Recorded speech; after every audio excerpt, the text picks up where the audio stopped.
Bonjour les Verseaux, j'espère que vous allez tous bien. Donc tirage général pour la période du mois d'avril 2020 pour le signe solaire, ascendant et lunaire. N'oubliez pas que ce tirage il est général et qu'il ne peut pas résonner avec tout le monde. Si ce tirage ne résonne pas avec vous, pensez bien aller voir votre signe ascendant et votre signe lunaire. Donc comme la dernière fois, on va prendre donc une arcane majeure pour l'énergie qui va vous accompagner au courant du mois d'avril. Puis avec le tarot traditionnel, on va regarder donc ce que vous souhaitez le plus, les aspects positifs, les aspects négatifs, la vie sentimentale, la vie professionnelle et le conseil du mois. Donc on y va pour vous les Verseaux. C'est parti. Allez.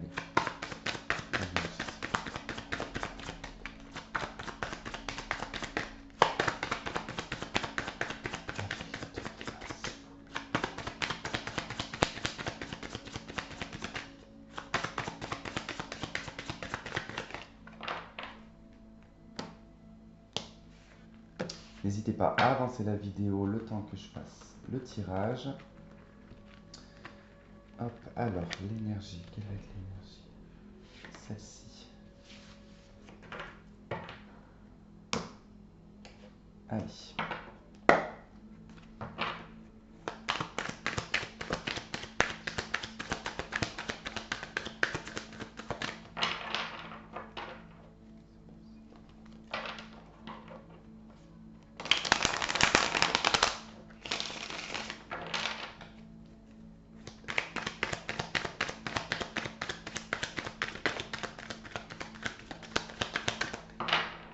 Ok, allez.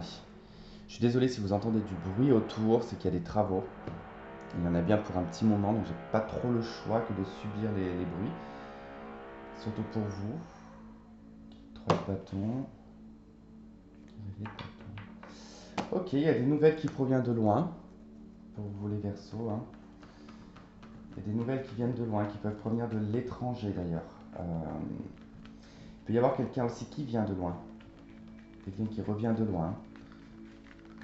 Allez.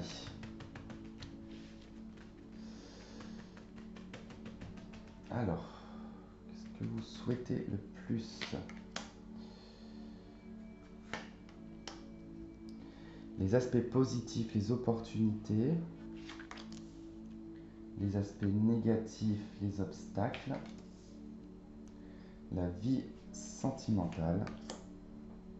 La vie professionnelle et le conseil du mois. Hop.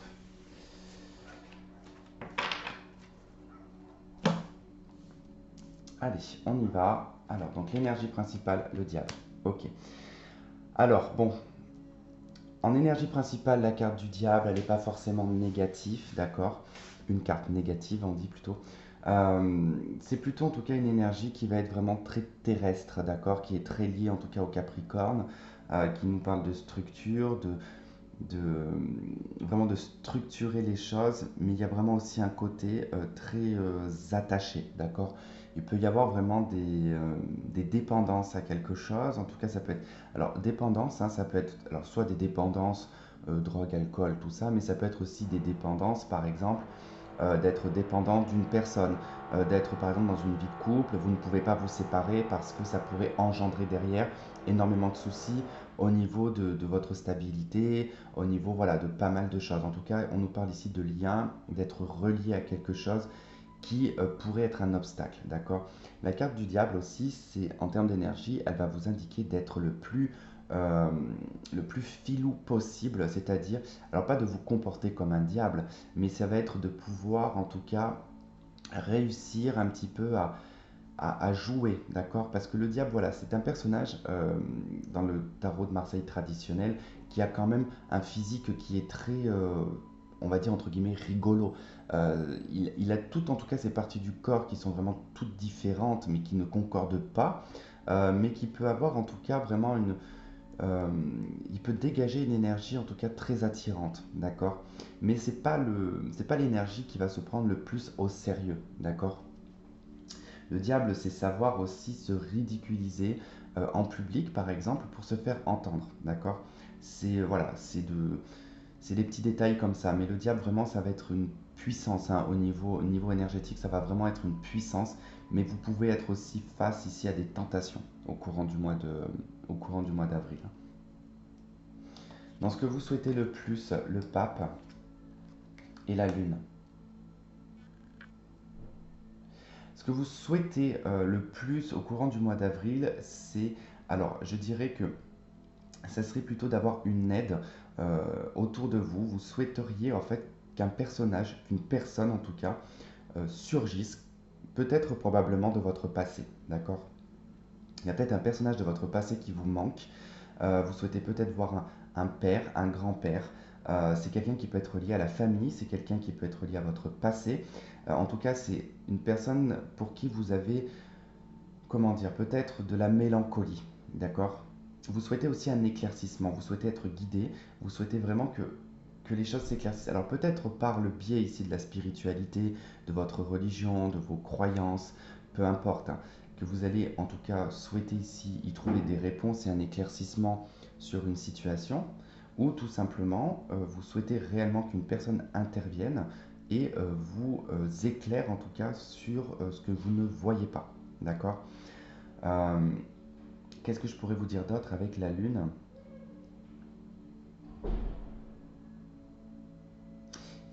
Aussi, il est peut-être question pour certaines personnes vraiment de souhaiter ici voir un thérapeute, une personne en tout cas qui vous aidera ici à régler, à gérer vos peurs, vos angoisses, vos inquiétudes, parce que la Lune, voilà, c'est tout ce qui les angoisse et les inquiétudes. Euh, il se peut aussi que vous souhaitez qu'on vous, comment dire, qu'on vous ouvre les yeux, c'est-à-dire vous pouvez être dans une illusion, effectivement le diable peut vous rentrer vraiment dans des choses très impulsives et très illusoires d'un coup, euh, et vous souhaitez en tout cas vraiment qu'on puisse vous ouvrir les yeux sur une situation dans laquelle vous ne voyez pas clair, d'accord? Dans les aspects positifs, vous avez la 10 de bâton.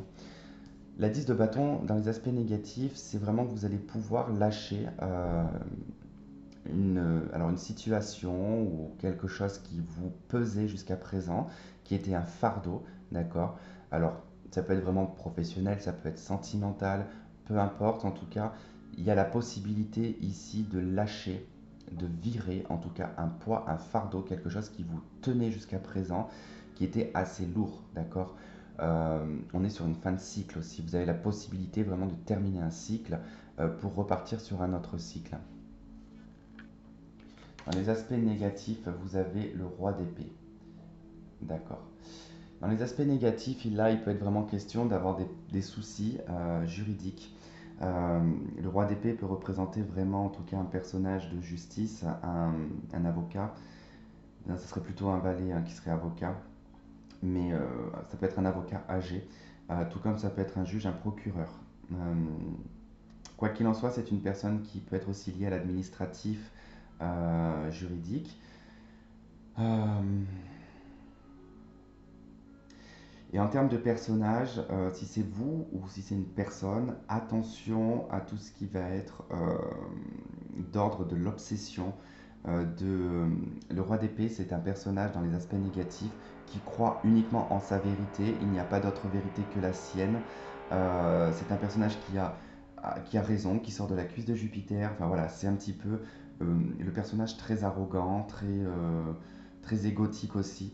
Alors attention, parce que vous pouvez être face à une personne comme ça, mais tout comme vous pouvez être aussi dans cette énergie-là, c'est-à-dire de vous voiler la face peut-être sur certaines situations, sur certaines choses. On voit qu'ici vous souhaitez un éclaircissement euh, au niveau de votre spiritualité aussi, hein, au niveau de votre sagesse, peut-être aussi au niveau de comment aborder votre vie, mais on a dans les aspects négatifs quand même un aspect où vous vous bloquez, vous vous brimez en tout cas peut-être dans une illusion où vous avez préfabriqué en tout cas votre mental dans une direction bien précise, hein. Dans la vie affective, on retrouve le valet d'épée ici, hein. Attention, c'est en résonance tout de même, même si c'est le roi qui est là. Dans la vie sentimentale, on a le valet d'épée, on nous parle vraiment ici dans la vie sentimentale. Si vous êtes un homme, vous n'êtes pas forcément ici engagé dans une relation comment dire, de fidélité, que vous soyez célibataire ou en couple, hein. Mais là, il est question en tout cas d'immaturité sur le plan sentimental. On voit un petit peu à droite et à gauche, hein. Le valet d'épée, c'est un petit peu comme ça qu'il se présente dans la vie sentimentale. C'est pas quelqu'un en tout cas qui est prêt pour le moment à s'engager, à s'attacher, hein.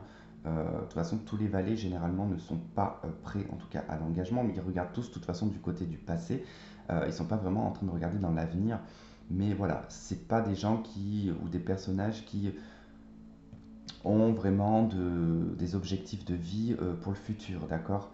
Là, on peut vraiment aussi nous parler d'un partenaire voilà, qui vous trompe, hein, vraiment, qui va un petit peu qui va un petit peu à tous les râteliers, hein. Bon, il peut être question aussi de communication, hein, d'une personne qui vient communiquer vers vous. Mais attention, parce que cette communication, en tout cas, cette personne ne prétend pas être ce qu'il est, hein. Dans la vie professionnelle, vous avez la papesse. Donc pour certaines personnes, on nous parle ici de formation, d'apprentissage, de révélation aussi, hein. Vous allez apprendre peut-être certains secrets pour certains.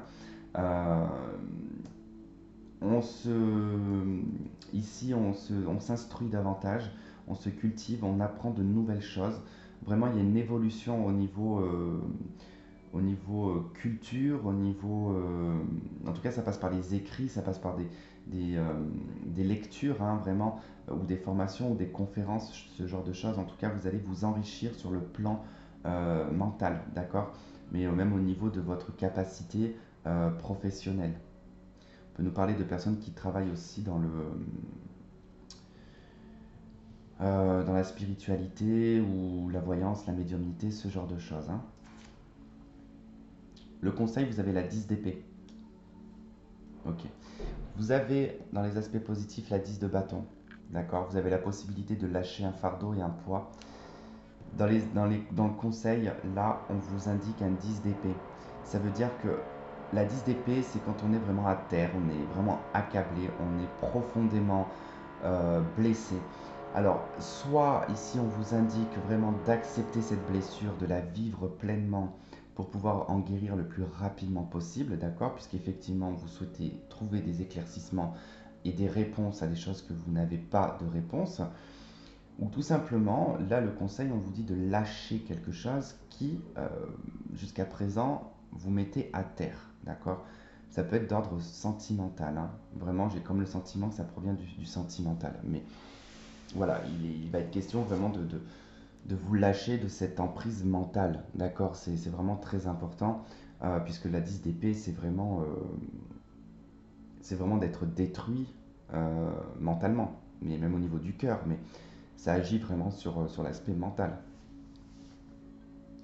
Alors, on va faire l'extension donc, qui sera sur Vimeo. Je vous invite à ceux qui souhaitent en tout cas m'y retrouver. Vous avez le lien en dessous de la vidéo.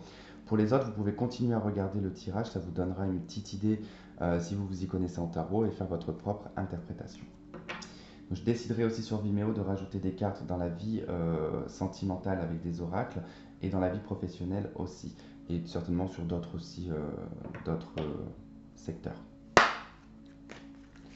Allez, donc pour les Verseaux. Les Verseaux pour l'extension des Verseaux.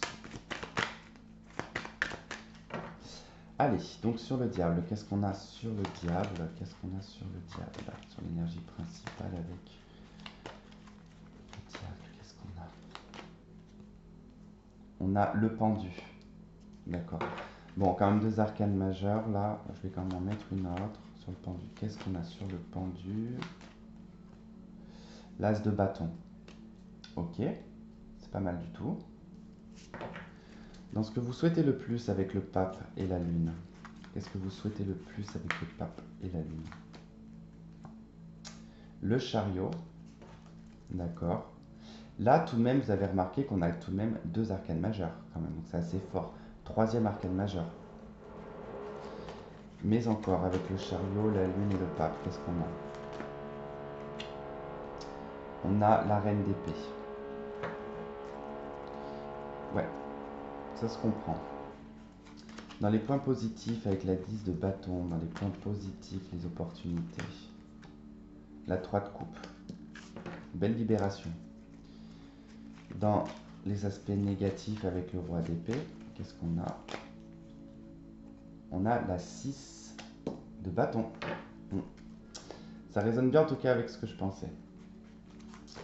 Dans la vie sentimentale avec le valet d'épée,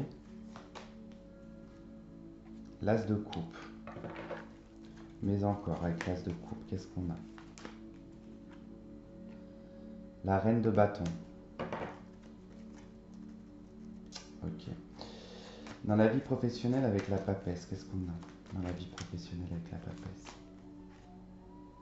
On a la 7 de coupe. Et dans le conseil avec la 10 d'épée, qu'est-ce qu'on a? La 8 d'épée. En d'autres decks, on a le jugement.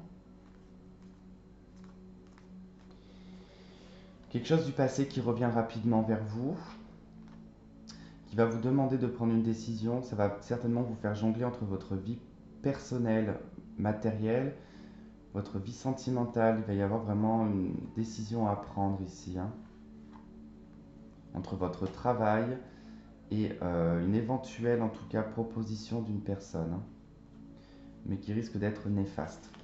Bon, c'est le dos de deck, hein, ça ne sera pas pour le mois d'avril, hein. Donc on verra ça en tout cas sur le courant du mois de mai. Ok, donc pour ceux qui me retrouvent sur Vimeo, je vous dis donc à tout de suite. Pour les autres, je vous remercie d'avoir suivi ce tirage. Je vous fais plein de gros bisous. On se retrouve pour le tirage sentimental. Et sur ce, passez un très bon mois d'avril et je vous dis à bientôt. Bye bye.